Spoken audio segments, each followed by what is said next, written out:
Hey guys, Danny here. I have something quite interesting to show you today. I was contacted by this company asking me to review their smartwatch, and the first thing I noticed was it promised to have a blood pressure mechanism, a proper mechanism that actually inflates a little bag like you would get on a medical grade blood pressure device that you can get for home. And I was really skeptical at first if this was a real thing, because I was thinking, how could something so small actually have a pump inside it and actually have a battery that would even last more than a couple of days?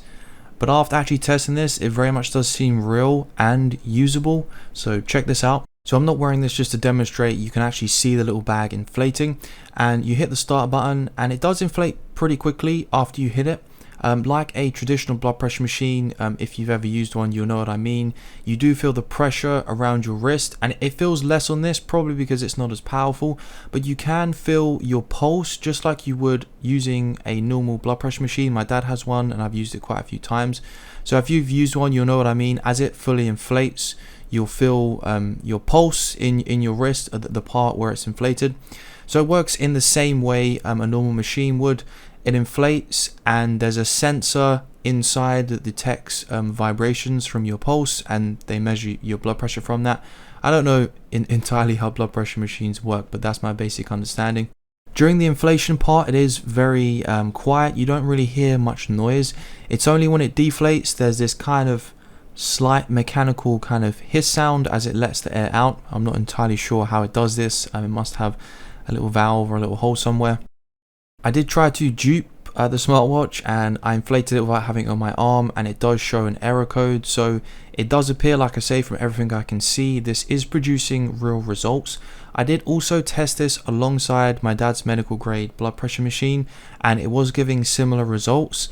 Obviously, I can't say for certain from my own experience that the results it's providing are 100% accurate, but I have seen other people test this device, and it seems they come to the same conclusion as me, that the measurements it gives do seem pretty accurate. So I would trust it to a degree.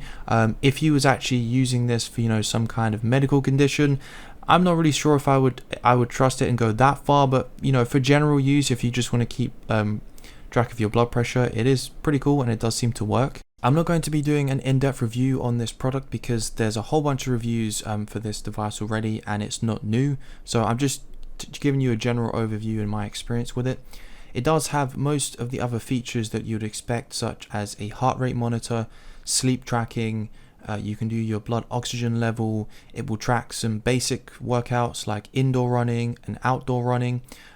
It doesn't really have a whole lot of customization, which would nice to have a little bit more of. The app that it uses is pretty consistent and shows things in a pretty well thought out, nice layout. Again, it would be nice to have a bit more customization. You can customize your watch face and download and install additional ones. It seems to transfer the new face via Bluetooth, and it can be a little bit slow. The sleep tracking seemed pretty accurate, like most smartwatches I've used. It didn't really seem to track exactly when I fell asleep and woke up, but it was enough to give you a pretty good indication of how much sleep you're getting. It also did detect when I woke up one night during the night and I had to get up to use the toilet. So again, most of the results do seem pretty accurate. I think probably the biggest downside to this watch is its price. It is pretty pricey for what you're getting, and I think probably the main selling point is the blood pressure part of the watch. I mean, it is really cool, and I have to say I was very skeptical of how long the battery would last with the blood pressure device. I was thinking just using it a couple of times would absolutely kill the battery, but that's not the case.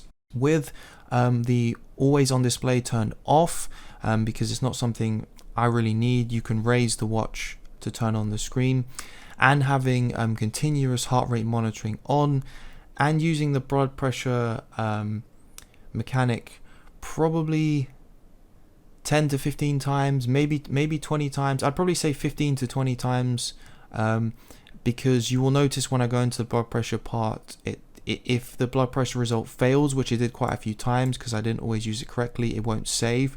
So I used it many more times than what's in my record. I got about 3 days of use, so I was really impressed with that. I only triggered the blood pressure part when I wanted to. I didn't have it on a cycle, as you have to make sure you're sitting in a certain position to get correct results. If you've used a blood pressure machine before, you'll know you need to be sitting down and upright. So overall, my final thoughts on this product would be, if you're thinking of picking it up for the blood pressure part of it, I do think it is pretty good, and I would definitely check out some additional reviews and see if you can verify these results are accurate, because there's only so much I can do my end, just comparing them to a normal blood pressure machine. I don't have kind of a scientific way to test it to make sure the results it are giving are accurate enough. But if you were to pick it up for a general smartwatch purpose, I don't feel like it offers great value for money, and just overall the experience doesn't really feel up to par with cheaper smartwatches. But it is a cool product, and if it's something you would like to buy, I wouldn't discourage you from buying it. I just think there's a few things you should consider. Like I say, if you don't need the blood pressure part of the smartwatch, there are definitely better options out there for better value for money. Anyway, I really hope you guys enjoyed the video, and I will see you in the next one.